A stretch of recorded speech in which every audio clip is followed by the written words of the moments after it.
Welcome to the No Name MMA Show. Welcome to the No Name MMA Show, the best damn MMA podcast you've never heard of. My name is Motivated Andy. As always, I am joined by my lovely, beautiful wife. No Nutshot Nina. And before we talk, oh yeah, I forgot. Today is June 22nd, 23rd. I don't even know. But it's one of those days. And before we talk about UFC Austin, which is fucking insane. I completely forgot about it, that we haven't talked about this. I know. Because we're like a day removed. Oh, yeah. But now I'm just like remembering all the shit that went down. Yeah. Before we go into any of that, let's talk about some of the shit that went down over the weekend with us. Well, I mean, not over the weekend, but just yesterday. The reason we're recording for today is because we had not a gas leak in our apartment, but we had a gas scare in our apartment, and we had to leave the building for a little bit, and everyone's fine, everything's okay, they found it, but that was postponing. And this is like the second time Someone could have blown us up.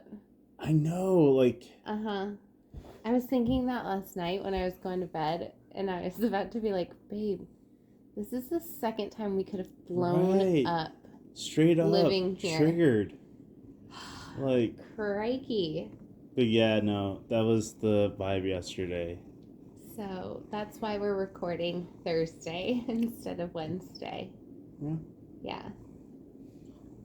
Also, what went down is that my wife got me the fanciest motherfucking cardigan. Yo, I am I'm spoiled right now with this pure ass linen, straight up pure, okay? It's 100%, okay? 100% out of 100%, okay? Linen. And it's a cardigan. And it feels like God is hugging me. It feels like I have a close best friend that is just there for me in support. But not like Nina. But yeah. So this cardigan is in my life now. Oh my gosh. And I understand why people want to write journals and shit now. I understand shit now that I shouldn't. But this cardigan has opened my mind's eye. But yeah. So the gas leak and this cardigan and my hallucinations or whatever are completely not related. But that's pretty much our weekend. Now let's talk about all the fucking MMA news. Off to Nina with the no name. With the MMA Minute. MMA Minute. Oh Juan, rip. It's always because it's I've been conditioned. You gotta understand. I've been doing that segue or whatever. That's true. For the past 2 years. 2 years. 2 years. Something like that. Yeah. So, rip Juan. On to Nina for the MMA Minute. Yeah. So, Piotr Jan accuses Henry Cejudo of ducking him. Henry says that he has no interest in sorry-ass contenders. What are your thoughts on this? I don't know. I'm starting to and listen, I think Henry Cejudo, if he does fight somebody, is going to be a very tough fucking matchup for whoever he ends up fighting. Yeah. Right now, though, he's looking like a bitch. Everybody is scheduled up. So, here's the schedule currently. Marlon versus Dominic. Can't wait to see Dominic Cruz get his ass kicked. Come on, Chito Vera. Oh, come on, Chito Vera. Okay, so that's happening. Merab versus Aldo. O'Malley versus Munoz. Aljo versus TJ. Should we start just ragging on Triple C, though, if he doesn't accept this matchup? Yeah, I think so. It makes sense. Piotr Jan was the uncrowned champ, and you have the guy that is saying he is the champ still. But it's like, nah, you dipped. Yeah. Like, as much as we want to say that time has not moved, like, it's been a while. How old is Henry Cejudo's baby? I don't know. I want to say, like, 2? Yeah. Now? Yeah. He had a whole ass relationship, had a baby, and the baby is now, like, 2. Is he still with the baby mama? I think so. Okay. I don't know. Yeah. Henry Cejudo. Hit us up, because I'm starting to, like, lose my confidence in him coming back. Oh, shit. I'm starting to be like, nah. Oh, Chips on the table. Because you're not going to get a title shot. Yeah. You're going to wait out for maybe TJ to, like, win the title. Mm-hmm. And then it's like, okay, the rematch with TJ Dillashaw at 135. But, bro, if Jose Aldo ends up beating Merab Dvalishvili, who's coming up, he's going to want a title shot, and that's fucking money for TJ Dillashaw if he ends up winning, of course. Yeah. Or Aldo, if he wins, that's money for Aljamain Sterling. If he defends his title, why would you not want Aldo? That's the money fight. Yeah. At 135, Piotr Jan got it. Well, not a what was it, a belt fight? I think that might have been a belt fight. But that's what I mean. This needs to happen, because who else are you going to fight? Who are you going to wait for? You're not going to get that title shot. You're going to have to fight somebody. Mm-hmm. You say you're in the USADA training pool, but you don't see any progress. Mm-hmm. We got to know. Yeah. It's more, this is bad attention. Like, yeah, all attention is good attention. Mm-hmm. This is just a bad look. Yeah. But what do you think? Do you think Henry needs to fight now? Yeah, I'm thinking, like, it's been time. Oh, yeah. If he even, like, mentioned stepping back in, he should have been ready. Like, he should have... What was the point of, like, pretending to come back then if you're not going to fight? No. Come on. It's time. All right. Moving on. Deron Winn to get orbital surgery after crumbling loss to Phil Haas this past weekend.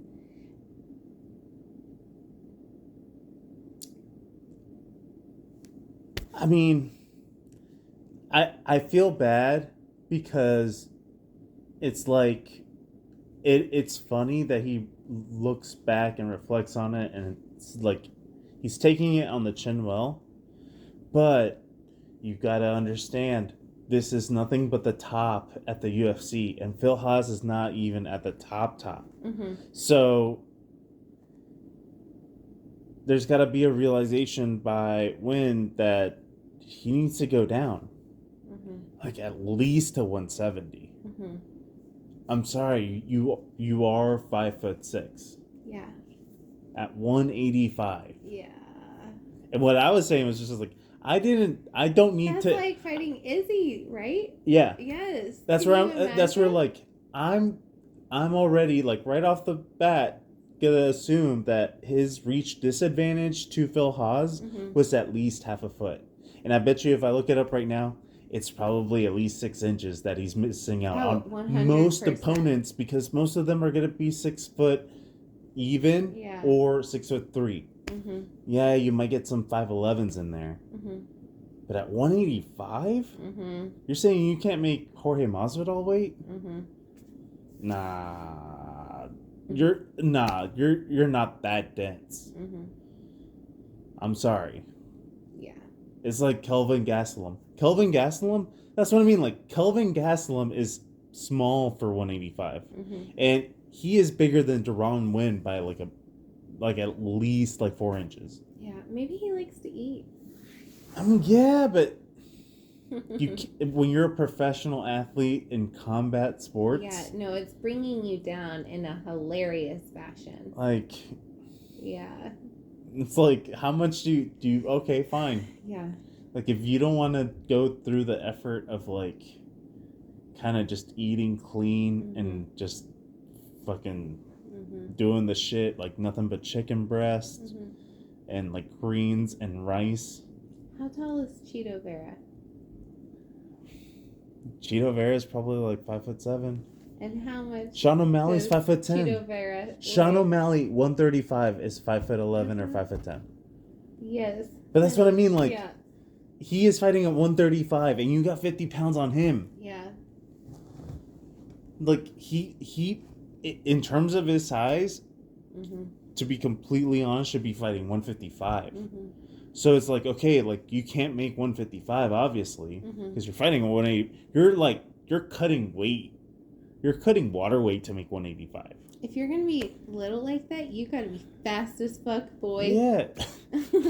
You really do. And it's like Duran was just like, I don't know. Phil Haas is so good, but like Duran needs to know that the short game for a short man in that position, cardio, and you gotta come close. You gotta cut the distance, because everybody's gonna want to fight you at distance. They're just gonna chip you away, and that's what Phil Haas was doing. And then he started throwing the elbows because he was doing work. Remember that?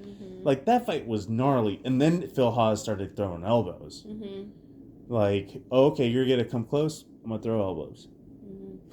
That was fucking nasty. And then, but I don't know. I just wish the self-awareness was there. Yeah. To be like, okay, like, you got it, but you can't keep on doing this. This is gonna be a failed experiment. Phil Haas is so good, but a lot of middleweights are gonna be tall as shit. And they're only gonna get harder from here. So yeah, I don't know. Tony Kelly has a message to the haters after he got his dumb racist ass knocked out after missing weight like a little bitch. Wants a rematch with Giannis and is willing to bet half of his purse. Giannis, as the rest of us, laugh. Why do this to yourself? It's so pathetic that also Giannis is like, all right, cool, I'm down for more bonus money. Like, yeah. Because I don't think in any world Tony Kelly really beats Giannis. Nope. Not after what we saw. Yeah. No it was way. Just so dominant. He did get hit, though. And Giannis this week just came into the ranked 15 top 5, or the ranked bantamweight top 15 in the UFC rankings. He just broke that. I think it's too soon. I mean, look at the people that are fighting this weekend. We have Brian Kelleher. That would be an awesome fight for Adrian Giannis. That would be a good fight. Umar Nurmagomedov, who's fighting this weekend, who is Khabib's cousin. Yeah. He is undefeated, and he's not ranked. He's at 135. Yeah. Nathan Manis, the guy who he's fighting, is also not ranked. And fucking really fucking good. I think he only has one loss in like 12 fights. So the level of talent at bantamweight is so stacked. Like, whenever I was doing the rankings, and I can find it in a second, but I was ranking them up until the top 50. Because that's how stacked bantamweight is across UFC, Bellator 1. It's like insane, the talent that's there. So it's really high praise. And yeah, I get it. He's on a fight winning streak. And I love Adrian Yanez. But against, like, I mean, we haven't seen him against a wrestler, really. Yeah. Like, imagine if he fights Umar Nurmagomedov and he just starts going for takedowns. Umar is like a wonderkind, like one of those guys that just has everything like that. Right. He can do striking. He can do Khabib shit. He can do all of the shit that's like, damn. Yeah. And he's fighting, like, just imagine like a super specialized Khabib, but like in everything. Right. With the resources too. Yeah. So, I don't know. I love Giannis. I'm glad he's got that W. I called it. I knew it. Look up the receipts on Twitter. I said, first round KO, easy. Yeah. Easy. And what happened? First round KO, easy. So, congrats to Adrian. It's a tough road ahead. Oh, my damn. I mean, we were just talking about the top 15. Though all those motherfuckers that we just talked about, yeah, like, those are the top 15 that you're going to be looking at. Right. Tough time ahead for Adrian Yanez. Best of luck, buddy. Per Sean O'Malley. Another bantamweight. Mm-hmm. The reason Khabib retired might be that he didn't want to fight Islam. Sean O'Malley has pretty decent takes, but this one's just fucking stupid. In other O'Malley news, he was on DC and RC and confronted DC about how he calls his fights.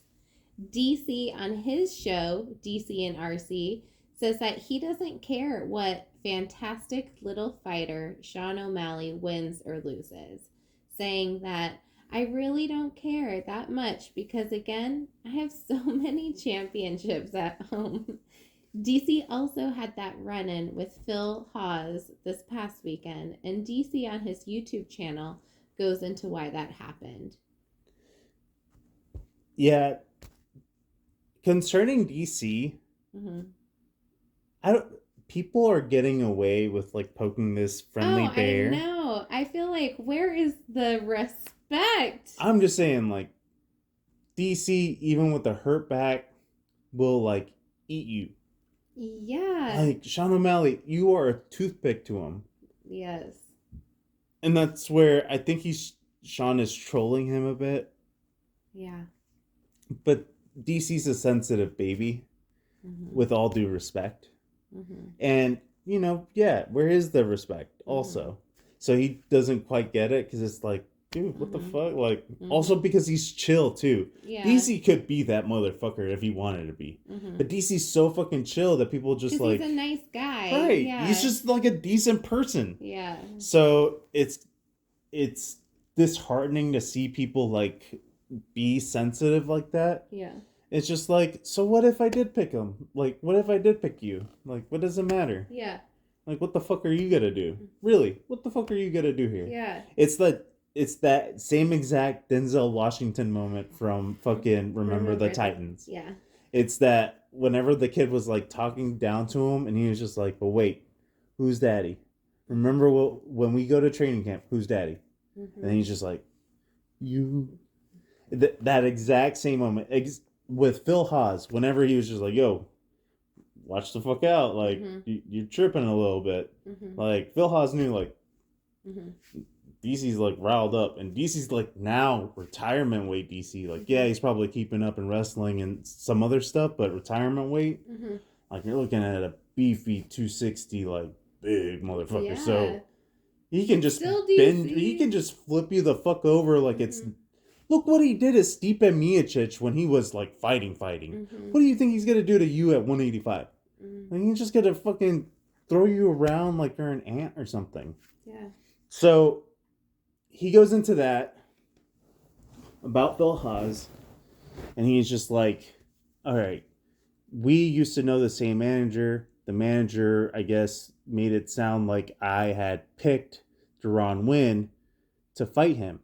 Like, I think he's going to be an easy fight.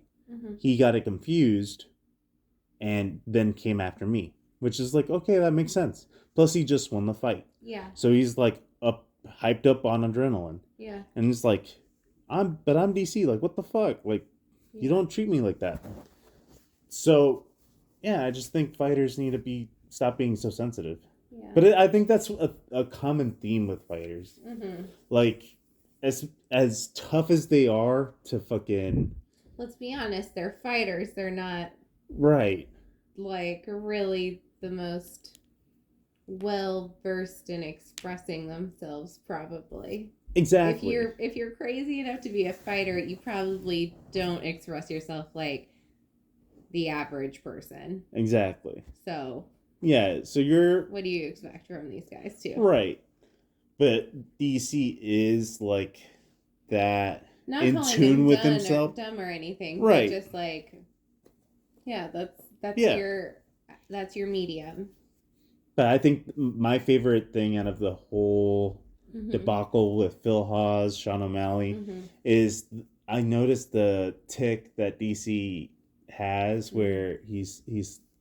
You know how you say, like, but the, whenever you're trying to talk in between.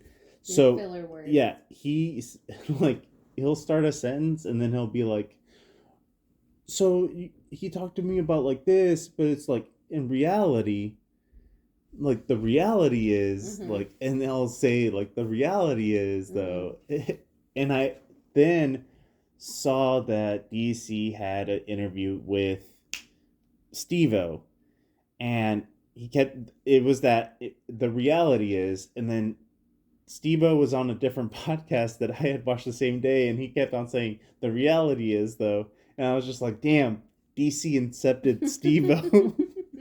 And Steve doesn't know it, but he said just the reality is, DC. like, in terms of like, Mm-hmm. or who knows, maybe, but I know that DC has said that phrase a lot Mm-hmm. because he is very pragmatic in his thinking. Like he does really consider everything. Mm-hmm. Like he's fucking so intelligent. Yeah. And like it's crazy to think like, oh, DC, the big ass dude that fights good. Like that dude is fucking insane. If we considered like human anatomy and wrestling Yeah. as a PhD, Right. like he would be a fucking professor. Right. But we don't. We consider it whatever. Yeah. But in terms of that shit, like he is that guy. Yeah. So I just find it, I don't know. Mm-hmm. It's unpleasant because DC's not going anywhere. DC's right. Like in the grand scheme of things, what the fuck does it matter? He's still gonna be around. Mm-hmm. Shit, enough people like DC. Mm-hmm. Like it doesn't fucking matter like that. He's the Hall of Famer. Yeah, and he is like everyone's like buddy. Like we Yeah. all love DC. Yeah, so just cut him a break. Yeah. It's not DC's fault that you have that fucking gimp ass leg. Like what the fuck? And even DC was just like, yo, you have had nothing but amazing performances. Yeah. The only flaw is your motherfucking leg, and you know it. Like Yeah. it's not even like I'm saying something absurd. It's like, okay, the one thing, the literal Achilles heel of this perfect dude is that shit. Mm-hmm. So maybe aim for that shit. Mm-hmm. Mm-hmm. And it's just like, yeah, Pointing out the obvious. it's bruh. pointing down the only fucking flaw you have. So Yeah. chill the fuck out. Yeah. Completely hyping you up, saying you're fucking great. Yes. And also, like with Phil Haas, he was hyping up Phil Haas before the fight. He was just like, Phil Haas has the potential to be an amazing fucking middleweight. Yeah. He could be possibly UFC middleweight champion. Mm-hmm. Like, he was saying that before Phil Haas was entering the octagon. Right. So, yeah, I don't know. It is what it is. Just fucking mute that shit. Turn that Yeah. shit down. Yeah. Why you... What the haters say. Yeah. Anyway, Jorge Masvidal says that he wants to fight Conor before he, quote, overdoses on cocaine, end quote. In other news, trash is stinky and also the sky is blue. I'm bummed that these grown-ass men are, like, begging. I mean, I get the money, but, like, damn, dude. It's okay to go a day or two without mentioning Conor's name. Yeah. We have to, because this is what we do. Mm-hmm. But, like, you are doing this all the fucking time. Mm-hmm. Like, when Jorge came out to Conor's fight in Conor's old Versace robe. Killer. Like, what the... Yeah. It's fucking weird. And then him saying that, oh yeah, he's down to put up the BMF belt. Mm-hmm. Bro, you lost that shit a couple fights ago. I know you got knocked out, but you didn't forget. And just the Like, way come on, man. Like, yeah. You need some Duran Win self-awareness here.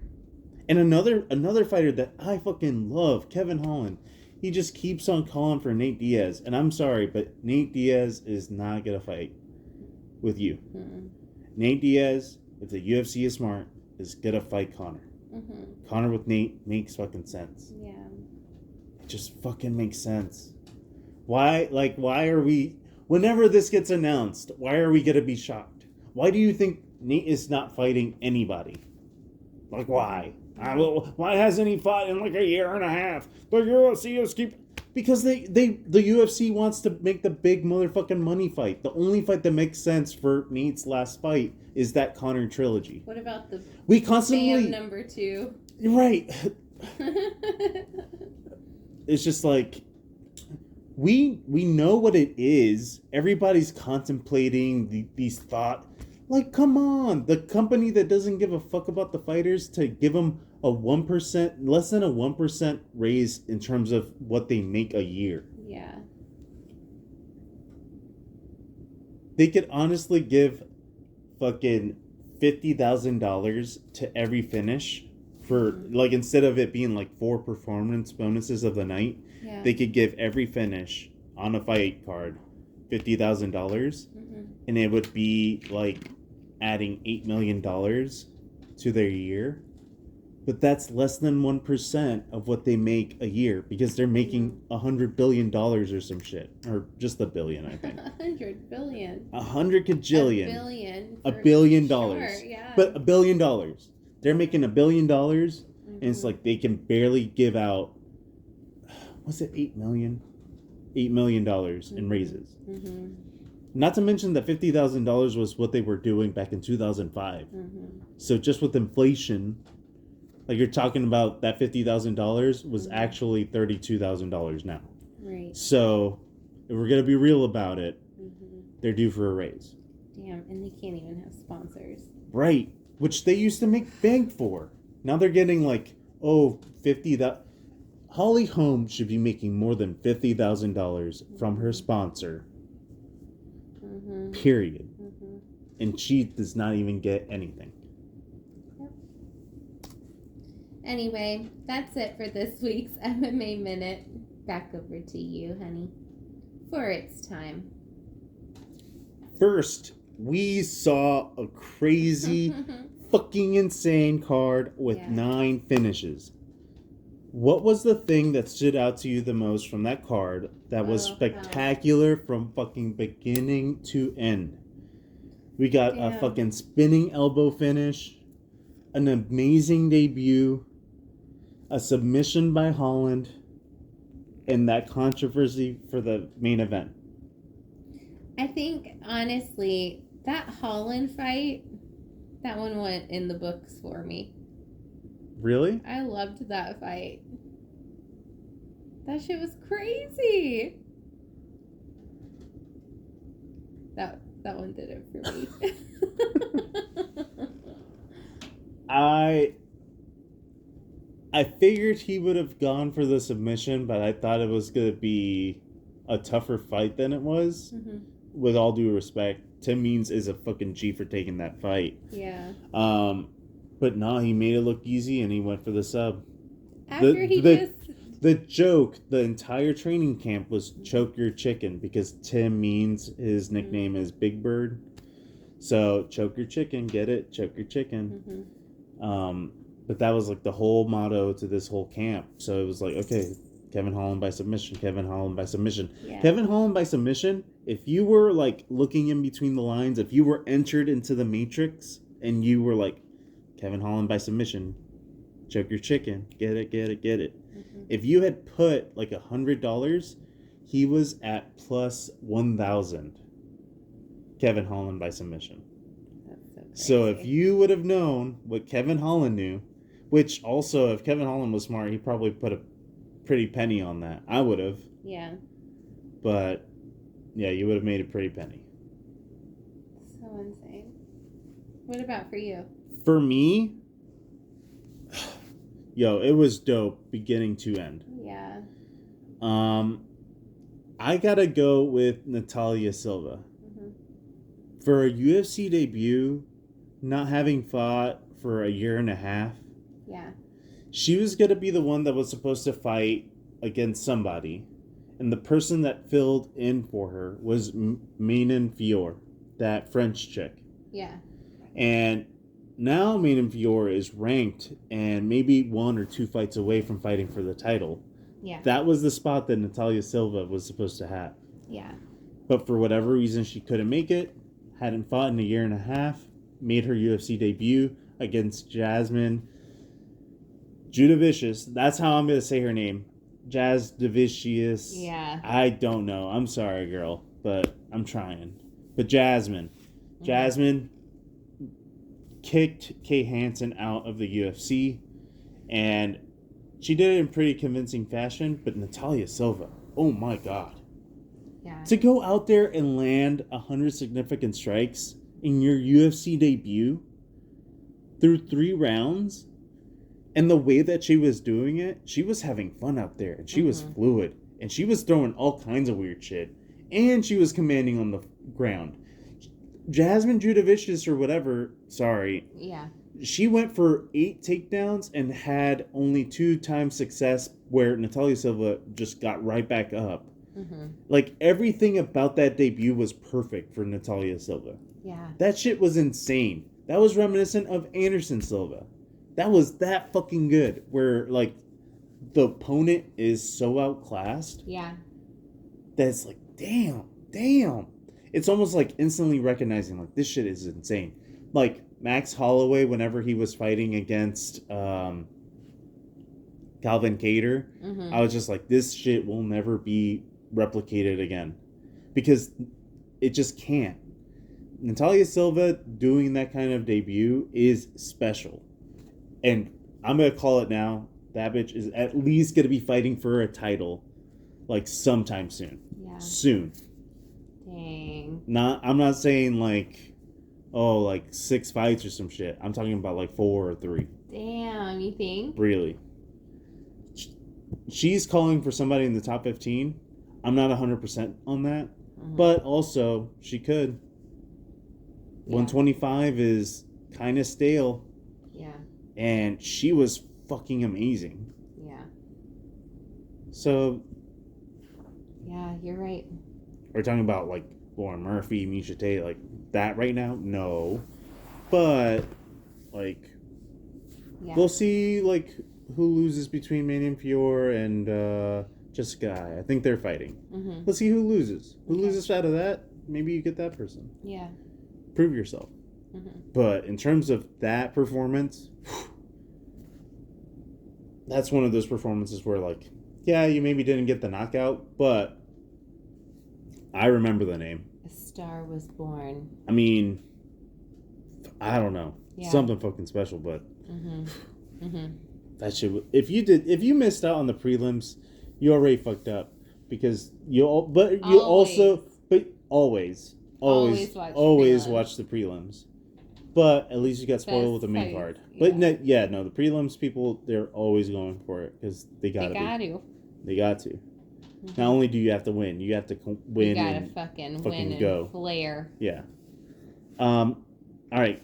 So moving on from that, we then have Carla Esparza saying pretty much everything that you can say in order to not fight Zhang Weili Zhang. I don't know how to say her name. I feel like I'm saying it right. If you don't, if you know how to say the name, send me the thing. Correct us. But I'm trying. But Zhang Weili Zhang. First, she's saying that she got injured from the fight with Rose. Okay. What? How? First. Then, she's saying that she'll fight her on her own time. Zhang Weili said, I'll fight you in Abu Dhabi in October or something. Which I guess they're going to do an Abu Dhabi fight in October. Then, she's saying that Marina Rodriguez is a more worthy contender than Zhang Weili. Pretty much saying Marina Rodriguez is on a 5-fight winning streak. She should be the one to fight for the title if it were up to me. Zhang Weili has only 1 win in the last 3 fights. Yeah. How much do you buy this? Do you care? Like, if I'm the UFC, guess what? You're fighting October in Abu Dhabi. Like, you better hope those MRIs don't show a positive because you're still going to be fighting. Yeah. The UFC does this shit for men's titles a lot faster. You think you can wait it out for 6 months? Like, it's the 6th. It's going to be July, August, September, October. 4 months. They will call that shit in 3. Like, they'll get that interim title real quick, disrespect you like that, get in your head more. She's saying, oh, I made this mistake last time. cool, but sorry. Mm-hmm. Like you're not in a position to not bargain. The industry standard right now for you either. So you got to do what you got to do. And that's right. She has only won one in her last 3. Like, you don't really have that freedom right now either.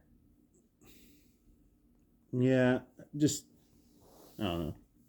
But that fight's gonna happen. I'm sorry, it doesn't matter what she thinks, and it's gonna happen in Abu Dhabi. Yeah, more than likely. Yeah. So it is what it is. Sucks, because Carlos Esparza did earn that position. Yeah. It's just you fucked yourself up by doing like.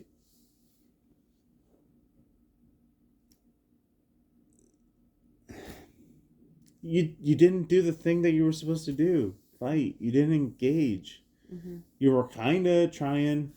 Yeah. Like, I get it, but. Yeah. I don't know. Yeah. All right. Moving on from that, because Carlos Esparza is not worth any more of our time, really. We have Shavkat Rakhmonov making his top 10 debut possibly against Neil Magny this weekend as the co-main event, because you do not know the main event, but that shit is going to be fucking insane, which I'll show you on Sunday morning. But for me, because you do know Neil Magny and you do know Shavkat Rakhmonov, he's the guy that wears the papaka, the thing that Khabib wears, but he wears like a bleached one. Okay. And he fights from Kazakhstan. Okay. And he looks like he's a tiny guy, but he's like a giant, massive dude. Okay. And he is actually on a better winning streak than Khamzat Chimaev. And he has more finishes. He has 100% finishes. Oh, wow. Through 15 fights. Yeah. So they're in the same weight class, just nobody talks about Shavkat like that because he can't really speak English like that, which is unfortunate. Because that would make him a lot more money. Yeah. That's just the way it is. The American market is the MMA market. True. But after this, a lot of people have been talking about, like, okay, if Shavkat wins, should he get Khamzat Chimaev? Should it be one or the other?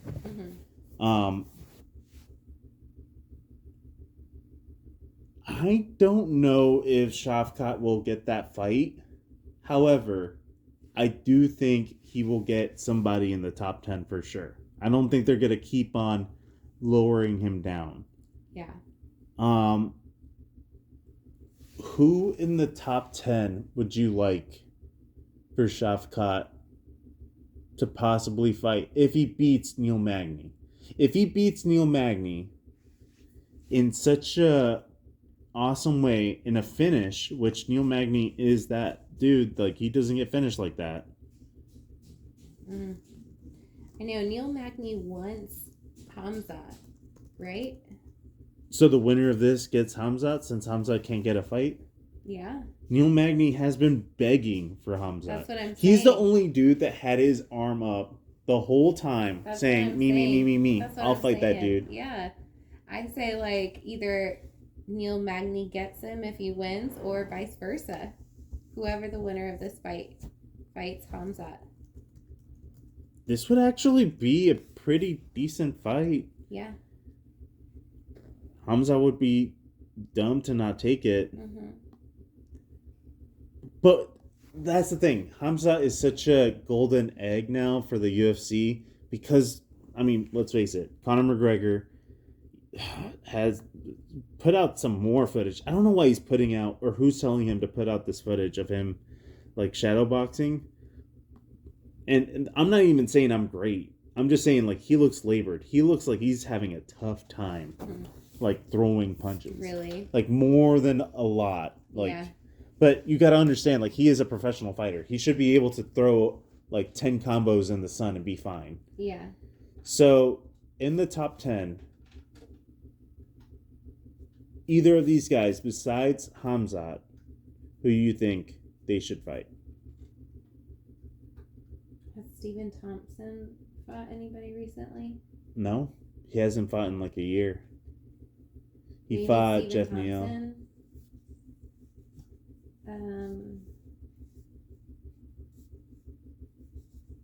Maybe Burns next. Burns is calling out Jorge. Yeah. Khamzat is a stretch for sure. But I don't know. Or should he go down? No, not down, but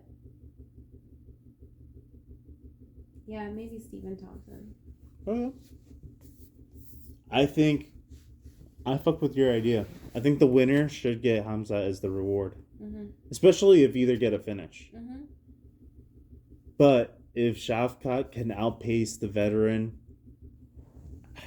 it's hard to deny him. Yeah. Shit, 15 fights, 15 finishes? Mm-hmm. 15 fights, 15 finishes. That's fucking insane. That is insane. That's some Jiri level shit right there. Oh my gosh. Jiri, I forget about Jiri. I can't forget this about this marks champ. 2 fucking insane back-to-back fucking UFC events. UFC 275 and now this shit. Mm-hmm. So, wrapping that up, that is the end of the show. If I can say so, I do think it's our best episode yet. Babe, do you think you can tell the people how they can reach us without the notes? No. Yes, you can. You know our shit. I don't feel confident. No. I'm like not on social media at all like that. I'm like on TikTok and that's it. Sorry, guys. But yes, you can hit us up for Andy to talk to you at the No Name MMA 1 on Twitter. Hit us up on Instagram at no.name.mma show or shoot us an email at nonamemmashow@gmail.com. Talk at you guys next week from me, Motivated Andy, and No Nutshot Nina. invest in your mental health because that shit's like serious, So serious. but like fun. But like invest in it. Yeah. Like a worth piggy bank. the investment. Yeah. Like, you know, just like get a crayon and smush it. Well worth the investment. Yeah. No loss. Yeah, I mean, count to 10. Yeah. Meditate a little bit. Just, you know. Do what you gotta do. Stretch. Take care of yourselves. Yeah. Invest in your mental health. Talk at you guys next week. Yeah. And as always, Fuck you, John Jones. fuck you, you piece of shit. Call me a... I know what he calls you. Call me a fatherless bastard, dude.